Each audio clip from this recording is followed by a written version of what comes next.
Hi friends, welcome to Rani's kitchen. నేను మీ రాణి. Friends, ఈరోజు పూర్ణాలు రెసిపీ చేసి చూపించబోతున్నాను. అంతకుముందు ఎప్పుడు కూడా ఈ ప్రాసెస్తో మీరు పూర్ణాలు అనేవి చేసి ఉండరండి. చాలా సాఫ్ట్గా కమ్మగా ఉంటాయి. గులాబ్ జామ్ కన్నా కూడా చాలా మృదువుగా నోట్లో వేసుకుంటే కరిగిపోయేలా ఉంటాయి. ఆ ప్రాసెస్ అంతా చూడండి. ఇంగ్రీడియంట్స్ అన్నీ కూడా మీ అందరికీ అర్థమవుతాయి. వీడియోని ఫస్ట్ నుంచి లాస్ట్ వరకు చూడండి. మధ్య మధ్యలో స్కిప్ చేయకుండా చూడండి. ఇంకా ప్రాసెస్ స్టార్ట్ చేద్దాం. 1 కప్పు నిండా వేరుశనగ పప్పులు తీసుకోండి. వీటిని బాగా డ్రై రోస్ట్ చేసుకోండి. మనం పప్పుల్ని ప్రెస్ చేసినట్లయితే ఇలా ఈజీగా పొట్టు అంతా కూడా ఓపెన్ అయిపోవాలి. ఈ విధంగా ప్రెస్ చేసుకుని పొట్టు తీసుకున్న పప్పుల్ని 1 కప్పు తీసుకోండి. అలాగే ఏ కప్పుతో పల్లీలు తీసుకుంటే అదే కప్పుతో 1/2 కప్పు బెల్లం తురుము తీసుకోండి. అలాగే 4-5 టేబుల్ స్పూన్లు తెల్ల నువ్వులు కూడా తీసుకోండి. ఇప్పుడు మిక్సీ జార్ తీసుకుని పల్లీలు మిక్సీ జార్లో వేసుకోండి. అలాగే తెల్ల నువ్వులు కూడా జార్లో వేసుకోండి. అలాగే తురిమి పెట్టుకున్న బెల్లాన్ని కూడా మిక్సీ జార్లో వేసుకుని 1 ఇలాచీ వేసుకోండి. మూత పెట్టుకుని దీనిని బరకగా గ్రైండ్ చేయండి. మరి ఒకేసారి ఎక్కువగా గ్రైండ్ చేయకుండా ఇలా బరకగా వచ్చేలా గ్రైండ్ చేయండి.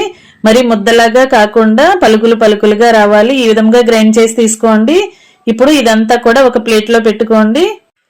ఈ పొడంతా కూడా ప్లేట్లోకి వేసుకున్నాం కదా. ఇప్పుడు చేత్తోనే మనం కొంచెంగా పల్లీల పొడి తీసుకుంటూ చిన్న ఉండలుగా చేసుకోండి. మనకి పూర్ణాలు అనేవి ఏ సైజులో కావాలో ఆ సైజులో బాల్స్ లాగా చేసుకోండి. ఉండ చుట్టుకుని ఒక ప్లేట్లో పెట్టుకోండి.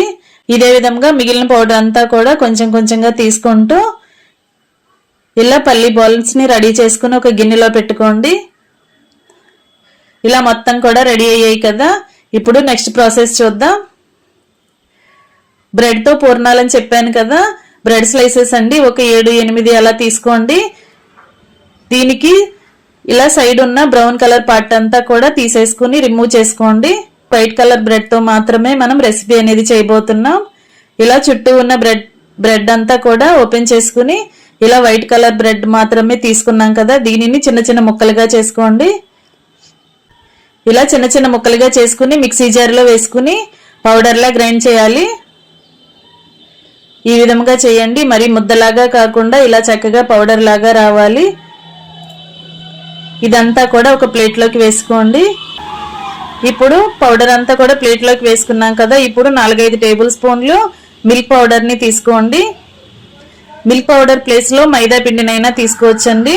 4-5 టేబుల్ స్పూన్లు వేసుకున్నాం కదా. ఇప్పుడు చేత్తోనే బ్రెడ్ పొడి మైదా పిండి కూడా మొత్తం అంతా కలుపుకోండి. ఇప్పుడు గోరువెచ్చగా ఉన్న పాలను తీసుకుని దానిలోకి 1 టేబుల్ స్పూన్ పంచదార వేసుకోండి. ఈ షుగర్ అంతా కూడా పాలలో కలిసేంత వరకు స్పూన్తో బాగా కలపండి. ఇలా కలుపుకున్న పంచదార పాలని ఒక్కొక్క స్పూను బ్రెడ్ పొడిలో వేసుకుంటూ దీనిని ఒక చపాతీ ముద్దలాగా రెడీ చేసుకోవాలి. పాలనేవి ఎక్కువగా పట్టవండి. కొంచెంగా పోసుకుంటూ మాత్రమే మనం ఇది రెడీ చేసుకోవాలి. చేత్తో బ్రెడ్ ని గట్టిగా ప్రెస్ చేస్తూ కలిపినట్లయితే పిండి అనేది ముద్దలాగా ఫామ్ అవుతుంది. ఇలా గట్టిగా మనం నొక్కుతూ కలుపుకున్నామంటే ఇలా రెడీ అవుద్దండి. ఇలా చపాతీ ముద్దలాగా రెడీ చేసుకోండి. గిన్నెలోకి 1 టేబుల్ స్పూన్ నెయ్యి తీసుకోండి. నెయ్యిని కొంచెం చేతులకి అప్లై చేసుకుంటూ బ్రెడ్ ముద్దని కొంచెంగా తీసుకుంటూ చిన్న బాల్స్ లాగా చేసుకోండి.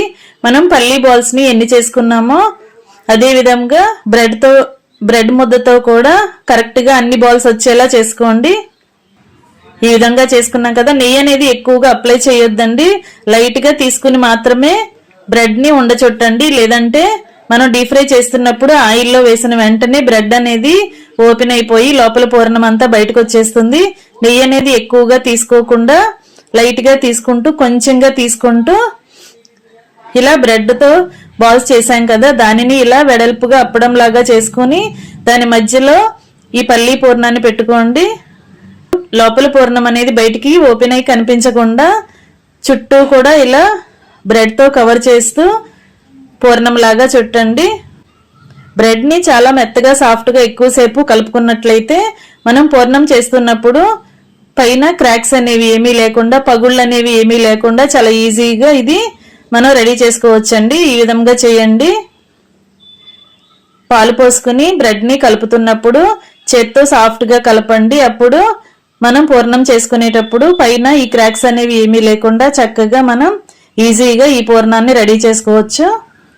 కొత్తగా వంట నేర్చుకునే పిల్లలైతే మామూలు పూర్ణాలు చేసుకోవటానికి ఆయిల్లో డీప్ ఫ్రై చేస్తున్నప్పుడు భయపడుతూ ఉంటారు. అలా కాకుండా ఈ విధంగా నేను చూపించిన ప్రాసెస్తో చాలా సింపుల్గా, టేస్టీగా, చాలా కమ్మగా, సాఫ్ట్గా ఉండే బ్రెడ్ పూర్ణాలను ఒకసారి ట్రై చేసి చూడండి. అందరికీ నచ్చుతాయండి. ప్రాసెస్ అంతా చాలా సింపుల్, రెసిపీ మాత్రం చాలా చాలా బాగుంటుంది. ఇదే విధంగా మిగిలిన పూర్ణాలన్నీ కూడా రెడీ చేసి పెట్టుకోండి. ఫ్రెండ్స్, ఛానల్ని ఫస్ట్ టైం వాచ్ చేసిన వారు సబ్స్క్రైబ్ చేసుకుని పక్కనే ఉన్న బెల్ బటన్ని క్లిక్ చేయటం మాత్రం మర్చిపోకండి. నేను పెట్టబోయే రెసిపీస్ అన్ని డైలీ మీ ఫోన్కి నోటిఫికేషన్కి వస్తాయి. ఏ రోజు రెసిపీ ఆ రోజు ఓపెన్ చేసి చూడండి. వాటిలో మీకు నచ్చిన రెసిపీని కుక్ చేసి ఫ్యామిలీకి సర్వ్ చేయండి. ఇలా మొత్తం పూర్ణాలన్నీ కూడా చుట్టుకుని రెడీ చేసుకున్నాం కదా, ఇవన్నీ కూడా ఒక ప్లేట్లో పెట్టుకోండి. ఈ విధంగా పెట్టుకున్న తర్వాత స్టవ్ ఆన్ చేసి కళాయి పెట్టుకుని డీప్ ఫ్రైకి సరిపడా ఆయిల్ పోద్దాం.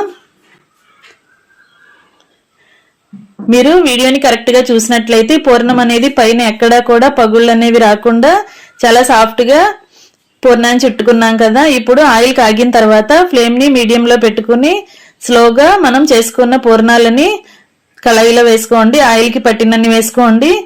వేసిన వెంటనే మనం గరిట అస్సలు పెట్టకూడదండి.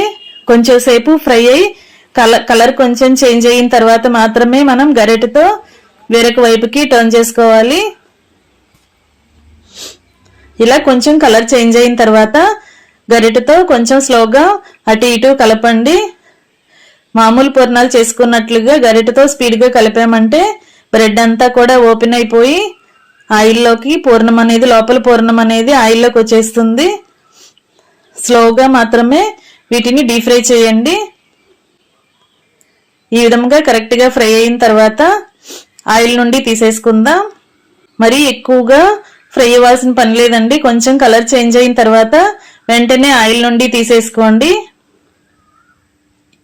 మరి ముదురు కలర్లోకి రావాల్సిన పని లేదు. ఈ విధంగా ఫ్రై అయిన తర్వాత ఆయిల్ నుండి తీసేసుకోండి. ఇదే విధంగా మనం రెడీ చేసి పెట్టుకున్న పూర్ణాలన్నీ కూడా బ్యాచెస్ వైజ్గా కొన్ని కొన్ని వేసుకుంటూ డీప్ ఫ్రై చేసుకోండి. ఇలా స్లోగా ఒక్కొక్కటి మాత్రమే మనం తీసుకుని గరిటలోకి వేసుకోవాలండి, లేదంటే పూర్ణం అనేది విడిలిపోతుంది, ఓపెన్ అయిపోతుంది. ఈ విధంగా ఆయిల్ నుండి తీసేసుకున్నాం కదా. చాలా కమ్మగా, టేస్టీగా, సాఫ్ట్గా ఉండే బ్రెడ్ బూరెలు రెడీ అయిపోయాయి. మీ అందరికీ కూడా ఈ రెసిపీ నచ్చినట్లయితే ఖచ్చితంగా ట్రై చేసి చూడండి. ఛానల్ని సబ్స్క్రైబ్ చేసుకోండి. మరొక రెసిపీతో మళ్ళీ కలుద్దాం. Thanks for watching. నేను మీ రాణి.